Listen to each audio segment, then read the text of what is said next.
So what we're talking about is regenerative injection therapies, trying to utilize these players to try and heal areas that haven't been able to heal well on their own. I think that's where this has its best utility, where you have an injury and for whatever reason that is not fully healed. We can picture the normal healing cascade quite easily if you just imagine having a cut or a wound on your skin. On the skin, you can picture first you get the cut, then the platelets come to the area, they form a clot very quickly, and you stop bleeding. You don't see this happen, but the growth factors are released. You form a scab. Little by little, that scab starts to shrink as brand new tissue starts to fill in its place. So that's a normal healing cascade that we were just describing. Platelets and stem cells who are called to that area are all involved in that. So we want to be able to utilize your own healing cells to try and repair tissue that has been unable to do that well on its own. So let's talk about regenerative injection therapy, give you a little bit of background. This is a summary slide. The grandfather concept to this, and I'm going to get into this more, is called Prolotherapy, and this has been around for many, many years. Things got much more sophisticated, and we were able to do a lot more once we were able to use and get good at ultrasound guidance. That is, looking at the tissue, being able to determine if that tissue is normal or abnormal, combining that with the information we get from you and from your examination.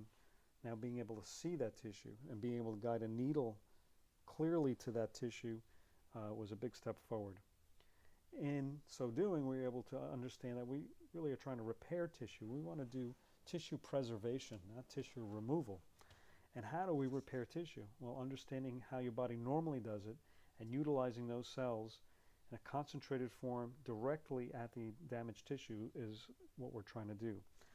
So platelet-rich plasma is the component of the blood that has high concentrations of platelets, and we can then concentrate that further through laboratory techniques. Probably first introduced in the dental profession in a research paper back in 1998. This is actually probably predates that, probably goes farther back than that, I should say. Horse racing in 2003.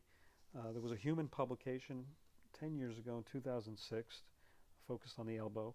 And it got a lot of media attention only about 7 years ago when one of the famous wide receivers from the Pittsburgh Steelers hurt his knee, and a couple of weeks before the Super Bowl received one of these platelet-rich plasma injections, commonly called PRP, into, I believe it was his medial collateral ligament of his knee. And he went on to not only perform in the Super Bowl and play, but actually was the most valuable player. Stem cells injections are maybe even a little newer than the platelet-rich plasma, at least when it comes to these type of therapies. And we're going to talk a lot about that. And then there's the idea of using stem cells as a way to augment or improve a surgical outcome. And there have been some interesting research studies with that. And that's fundamentally a different field than what we're talking about. Interventional regenerative orthopedics is focusing on trying to preserve the tissue, do it all through needle guidance and outside imaging through ultrasound and x-ray, various imaging techniques, without the need to cut. Surgery involves cutting, and we feel that a lot of the procedures can be avoided via this technique as opposed to the surgical technique. But certainly in certain instances, the surgery may be required or may be your best option, and it may be the best option to do in combination with what we call the biologics, platelet-rich plasma stem cells. Detail. Prolotherapy is the grandfather concept to all of these platelet and stem cell injections. It's considered to be the original regenerative injection therapy. It's first practiced, we think, by a couple of famous orthopedists back in the 1930s, and it actually predates the use of cortisone. And basically, it was these surgeons were trying to figure out how to strengthen ligaments, specifically ligaments at that time, without doing any surgery. The ligaments get loose, sprained, how do you strengthen them? They injected various different materials into the ligaments, and through a variety of different techniques were able to determine which ones helped those ligaments strengthen without having to do any surgical procedure. In the end, and what's been used for many, many years is high concentrations of dextrose or sugar water. In high concentration, sugar water injected into the ligaments will make those ligaments release some of its own growth factors.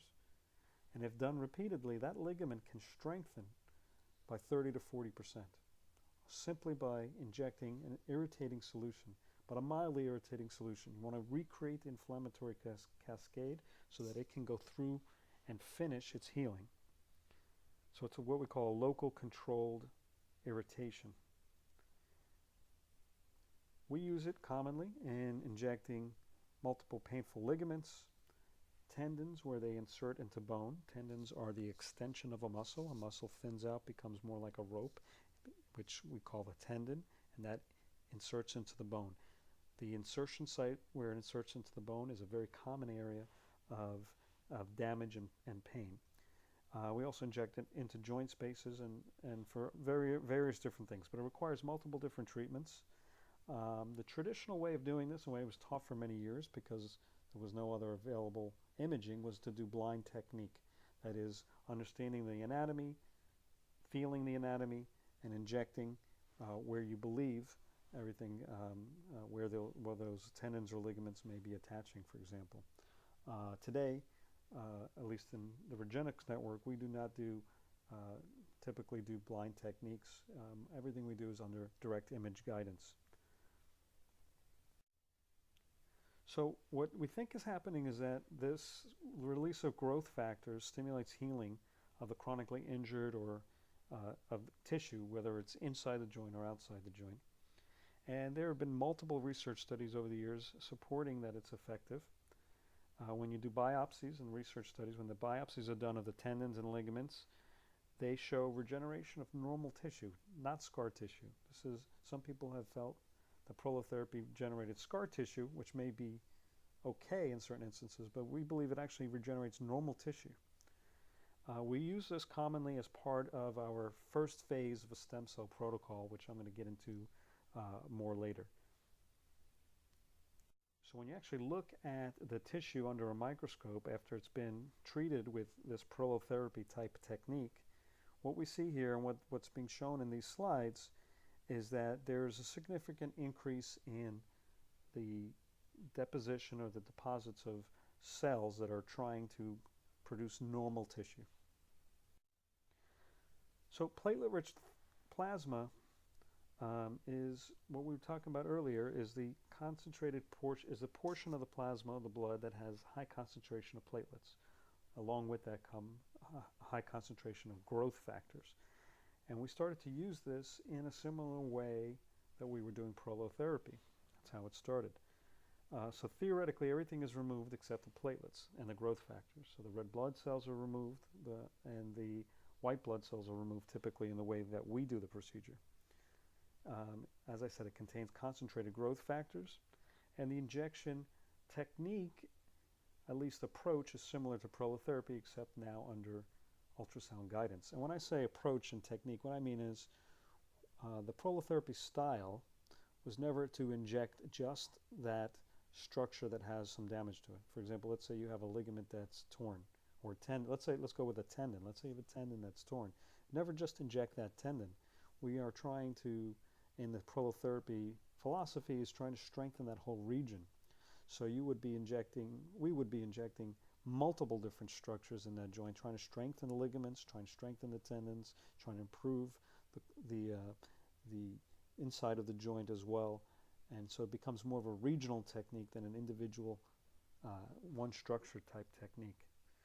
Again, multiple research studies for platelet-rich plasma have come out for knee arthritis in particular, for many different tendon type problems. We don't call it PRP within the Regenerative network. We refer to it as SCP, which stands for super concentrated platelets. It's analogous to the platelet-rich plasma, or similar to the platelet-rich plasma. We have some things that we do to it that we think make it a more powerful type or form of PRP, so a different name has been given to it. All right, let's talk about stem cells now. Stem cells, again, we refer to them as the baby cells. And what's commonly used is stem cells that come either from the fat tissue or from the bone marrow. And there's a little bit of controversy about this. Some people are on the bone marrow side, and some people feel that the fat tissue is a better way to go. This is a little bit of like a Coke versus Pepsi kind of debate. However, there's a lot of research, and we are on the side, we feel that bone marrow is a much better way to proceed. Let's step back and think about stem cell risk for just a moment here. The safest stem cells we can obtain from anybody or use for a treatment come from that patient. So that person's stem cells are the safest to use for that person.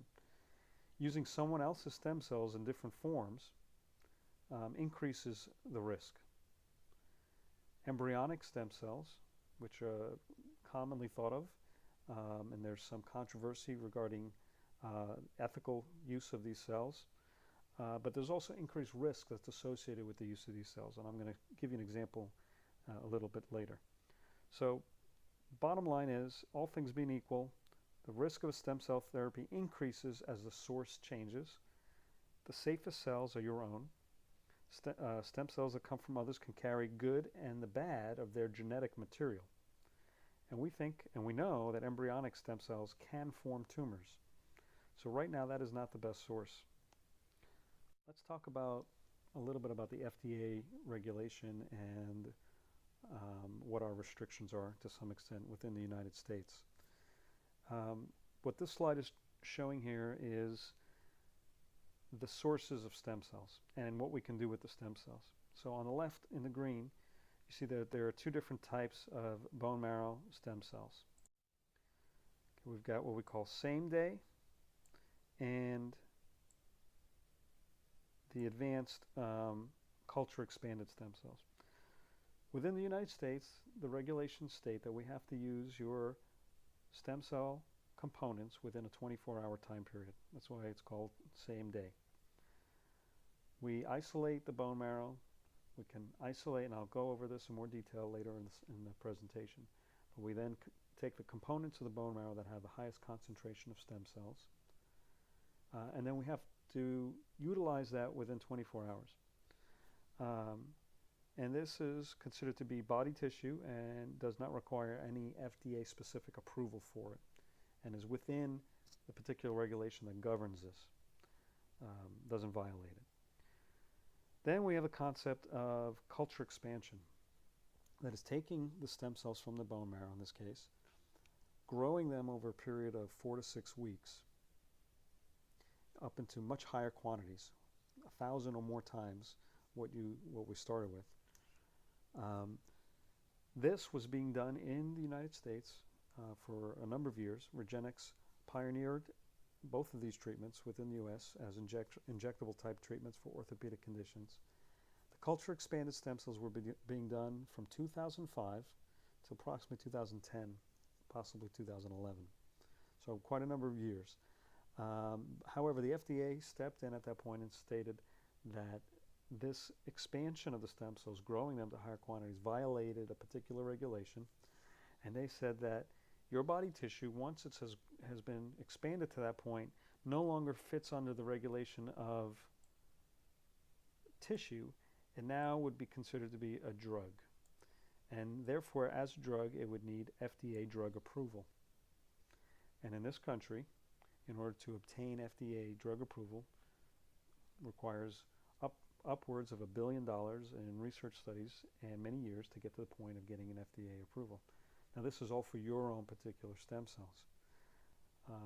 My understanding is that they also would require that each doctor delivering these stem cells, these culture expanded stem cells, would require to be licensed as a manufacturing plant or factory, which was unreasonable. Usually that's for organizations that are mass producing products. So Regenerative moved this part of the procedure, or this type of procedure, down outside the United States into the Cayman Islands. It still continues today. So the Cayman Island procedure we refer to as Regenerative C, and we'll go more into that later on. It stands for culture expanded. In the US, we do the same day, which we call Regenerative SD, SD for same day. All right, let's talk a little bit about fat-derived stem cells. So there are definitely good healthy stem cells and good potential of stem cells from both types of tissue. Let me just break down what ways the fat can be used to obtain stem cells.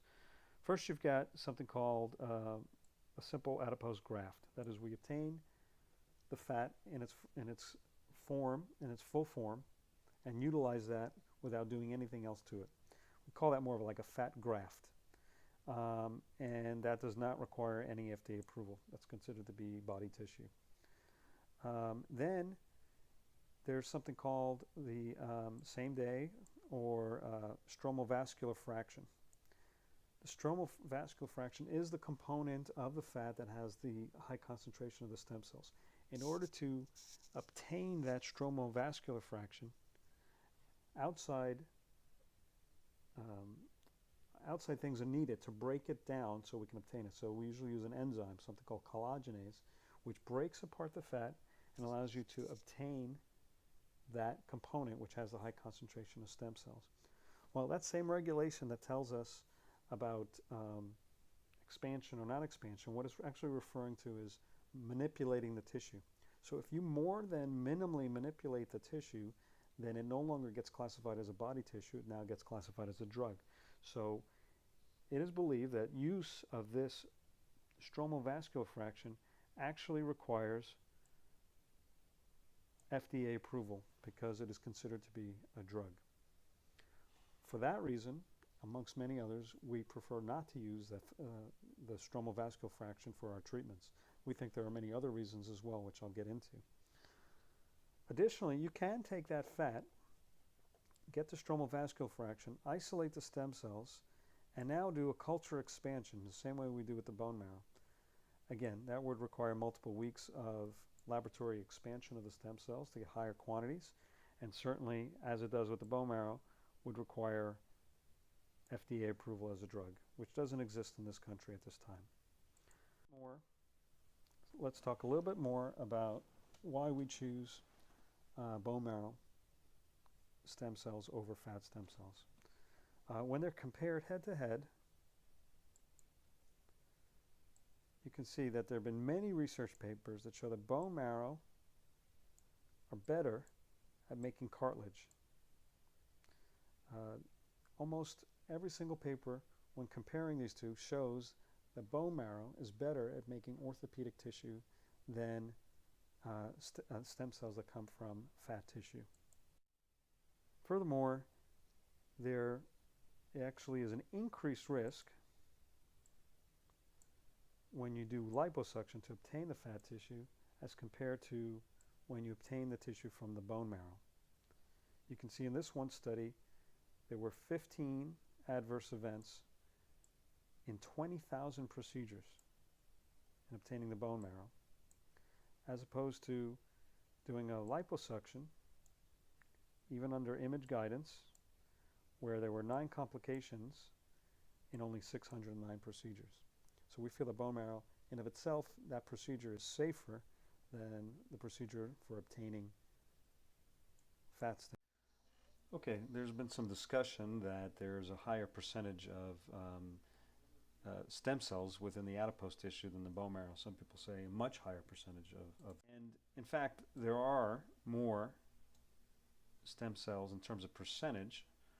What we look at is something called the nucleated cell count, and you can see out of the nucleated cell count, there are many more stem cells as a percentage, 5%, in fat tissue. However, the thing that's not discussed typically is that there are many, many, many more nucleated cells overall in the bone marrow, and therefore, even though if you have 100,000 stem cells in the bone marrow and 100,000 in the fat tissue, it will look like there's a much higher percentage because there are such fewer amounts of total nucleated cells. That's how we make that analysis. So the bottom line is perhaps they're close to equal.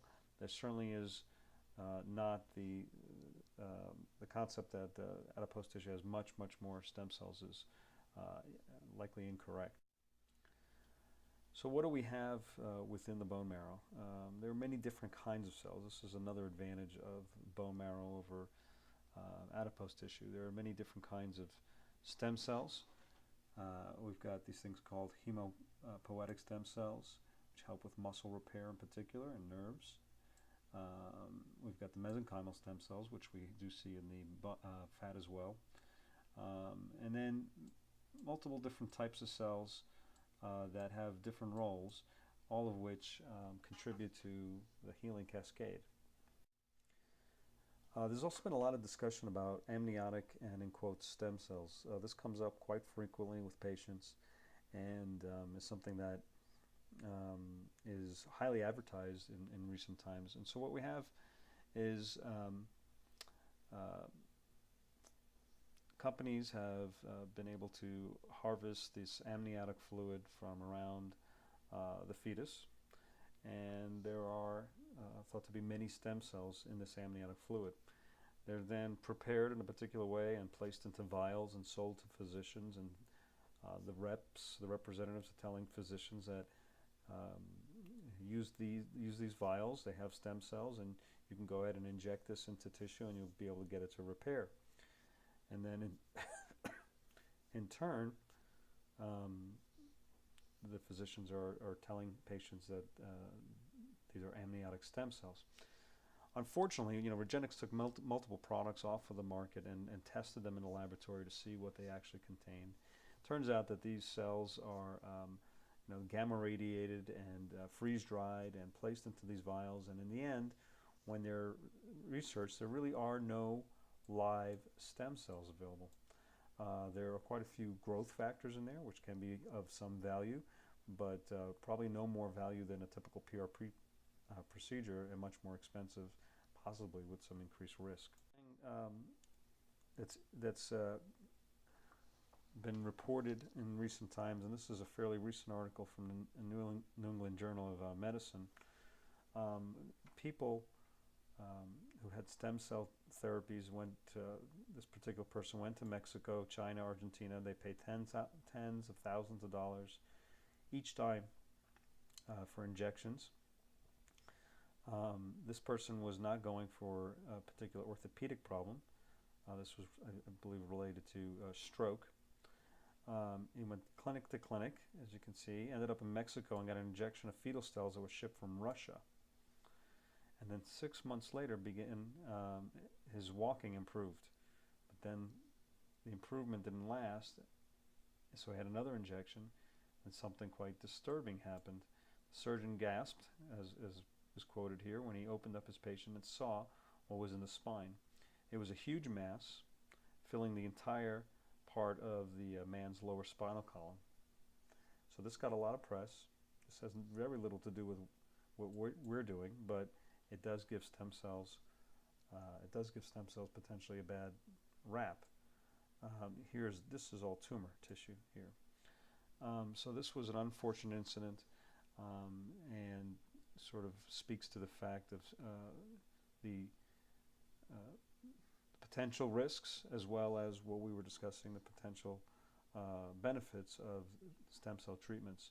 Again, this was fetal stem cells from somebody else for a completely different type of issue than what we're dealing with, but just thought you should be aware of that, because that does get some news press. All right, let's talk about how do we approach chronic injury or arthritis in this country at this time. There's different ways to go about this, but many guidelines or many societies or different specialties will approach it slightly differently, but we often will prescribe physical therapy, various different medications to deal with the pain. Cortisone injections are very, very common. Bracing to try and support the area. Then maybe some less conventional things like acupuncture or manual medicine, various lifestyle modifications, etc. Let's say that doesn't work. Where do you go next? Well, that usually leads to surgery, or can lead to surgery.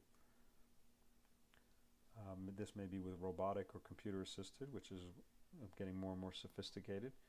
But there's a different path which we think is quite valuable, and what we were talking about is this image-guided regenerative non-surgical procedures.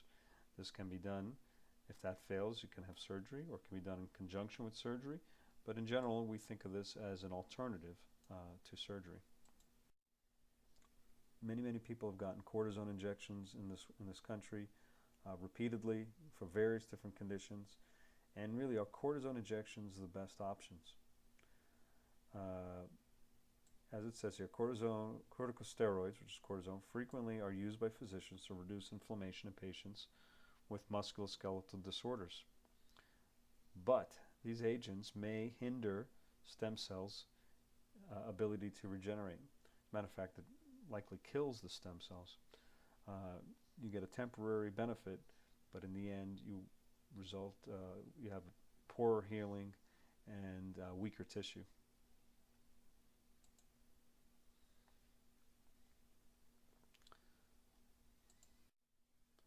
So more about stem cells and arthritis. So we know that arthritis is a forward-moving disease. So there are substances, I call them a chemical soup of solvents, basically, that are actively trying to destroy the cartilage and break down the tissue. This is part of the immune system. So something like a knee, you would expect, and this research has told us that we expect about a 5% decrease in cartilage per year once the arthritic process has started. It's not simply a static wear and tear. There's actual active disease happening. So stem cells are quite powerful at removing or changing the cells that are trying to destroy the tissue. So if the tissue is severely damaged, where there's no cartilage, for example, the stem cells will not be able to regenerate that cartilage. But they will definitely strengthen the remaining tissue and change the inflammatory processes that are occurring in the joint. And I tell people it's a lot more like they're spackling and grouting and painting and caulking and sweeping up and getting rid of all of the nasty chemicals that are trying to destroy. And in so doing, a lot of the pain can improve. The tissue is healthier. So I say it kicks out the demolition crew and brings in the repair crew. And furthermore, continues to protect the cartilage over time from additional wear. So as I said, the tissue will be stronger, healthier, and the disease process will likely be halted. We also know that PRP, platelet concentrate, protects cartilage. It can stimulate the expression of genes that are responsible for forming cartilage and for forming bone. We talked about how cartilage normally would wear away by 4 to 6% per year, but there has been research to show that in knees injected with PRP, that there's been no change in the thickness on the MRI, even though it would be expected, for the majority of patients for the year that was analyzed during the study. We call that chondroprotective, protects the cartilage from the natural progression of breakdown that we see in arthritis. And there may be some thickness improvements, and we have seen that occasionally, and we do see some cartilage regrowth at times with PRP and certainly with stem cells. And perhaps the MRI is not sensitive enough to detect small increases in the thickness. The cuts of the MRI, in other words, there are slices of the body part that are being imaged, are maybe 4 millimeters in thickness, and maybe it's not catching all of the regeneration that's occurring. But we know from research that the tissue is getting stronger and healthier.